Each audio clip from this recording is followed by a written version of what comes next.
G'day everyone. This year, the year 2025, marks 100 years since the inception of Caterpillar.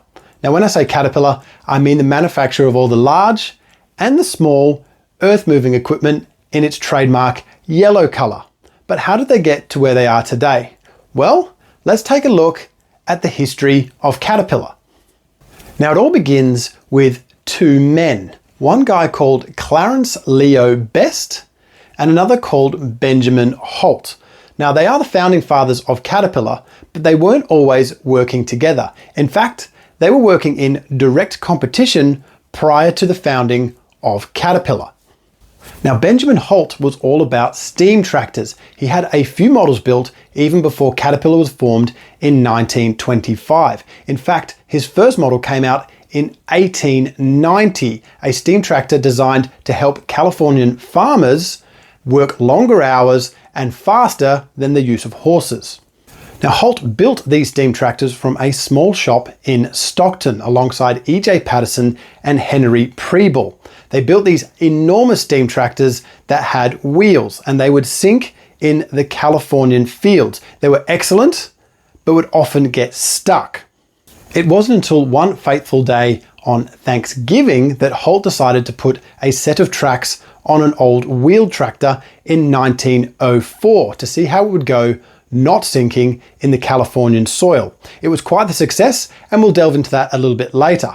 But this did create the very first Caterpillar, although he didn't quite know it at the time. And this is 21 years before the founding of the Caterpillar Company. Which brings us to Clarence Leo Best. Now Best was more into petrol-powered machinery and undercarriage innovation. He founded a company called the Best Gas Traction Company, and he made wheeled type tractors with petrol engines. Now of course we don't always find success the first time we try, and neither did Best. He designed something called the Bull Race Tractor. He only ever produced one, and it was considered a total failure. It wasn't until a little bit after that he created something called the CL Best 70 track layer and the 75 track layer that he found more success in building this type of machinery. Now that's all jolly good, but how did any of this lead to the formation of Caterpillar in 1925? Well, as we know, Holt tested a machine with tracks on it on Thanksgiving Day of 1904. It was quite the success, so he decided to redesign the tracks and try it out again in May 1905. This time, Holt decided to take the company photographer Charlie Clements out with him to get some photos of the machine working in the field.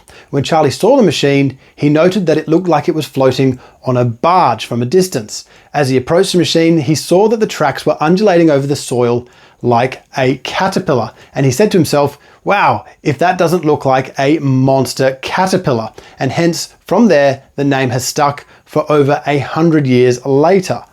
Now this may have been the first recorded instance of using the word caterpillar to describe one of these machines, but it didn't actually stick instantly. They had a few other names first, like mud turtle, railroad wheels, and paddle wheels as well. Holt actually had to be convinced by his family members to use the word caterpillar to describe his machines. In fact, it wasn't until 1909 when he released his first machine with a Caterpillar badge on it.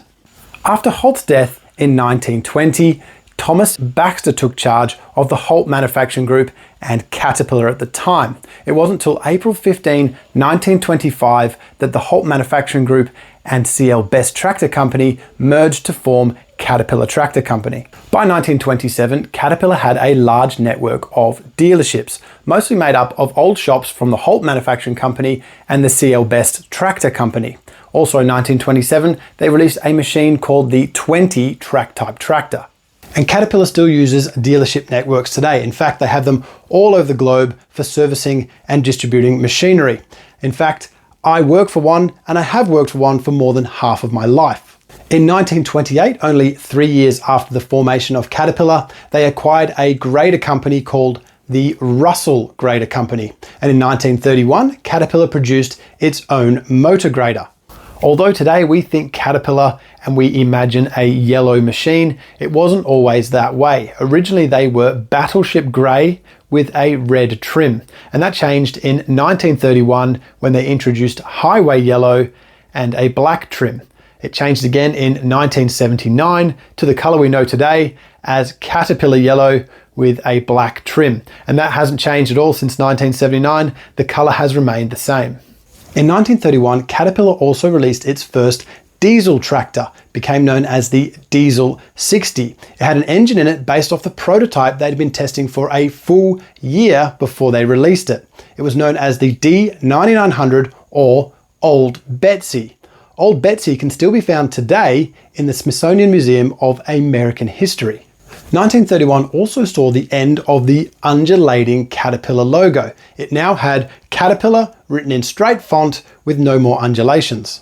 The diesel engine was a huge success for Caterpillar. In fact, only 6 years after releasing their first diesel engine, by 1937, they were the largest producer of diesel engines in the world, both stationary and in mobile equipment. They still produce heaps of diesel engines today, from very, very small to very, very big, like this C175.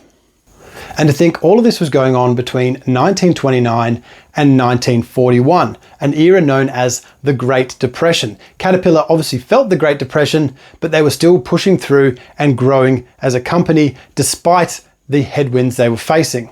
Of course, next came World War II. Now back then, things were a little bit different, and primarily men were building the tractors on the assembly floor at Caterpillar. Of course, these men were enlisted for military service, and they were replaced with women. It gave Caterpillar and women an opportunity to change the face of their workforce, and they produced 51,000 units for military service.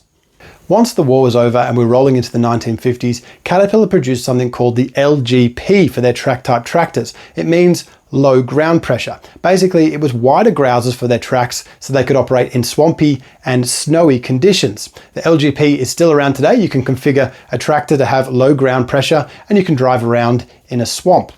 In 1967, Caterpillar changed its logo to, well, this one. And it remained unchanged from 1967 all the way up to 1989. The 1970s were a very busy time for Caterpillar, a time of a lot of growth. And in 1973, they introduced something called Reman, with Reman basically meaning remanufactured part. Caterpillar would grab an old used core and they would rebuild it to Caterpillar specifications, give it a new serial number and sell it in a box. You'd then get your used part, put it back in the box and send it back to Caterpillar for a core refund.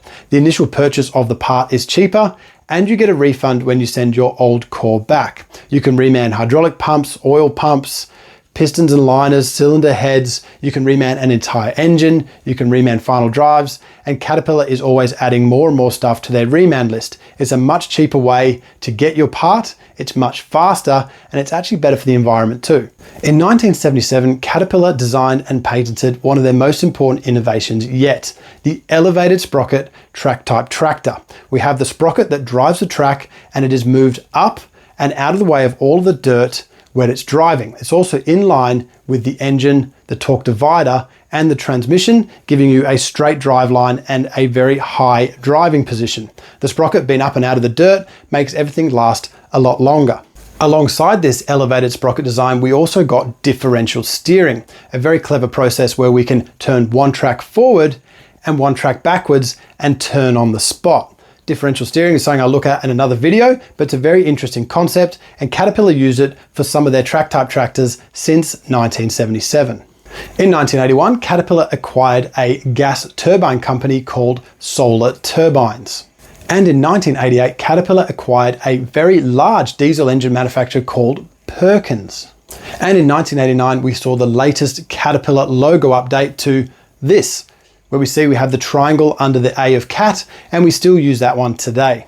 In 2001, Caterpillar released an engine with ACERT technology. ACERT basically meaning Advanced Caterpillar Emissions Reduction Technology. ACERT was fitted to all of the C-Series engines, and it helped the Caterpillar diesel engines survive the stringent emissions regulations that were coming down on all manufacturers of all types of engines. And in 2006, Caterpillar acquired a rail company called Progress Rail. And in 2009, CAT released the D7E, their first electric drive dozer. That was the first in electric drive machines, and Caterpillar are producing more and more than ever to keep up with the demand of electric drive trucks, loaders, and of course, track-type tractors as well.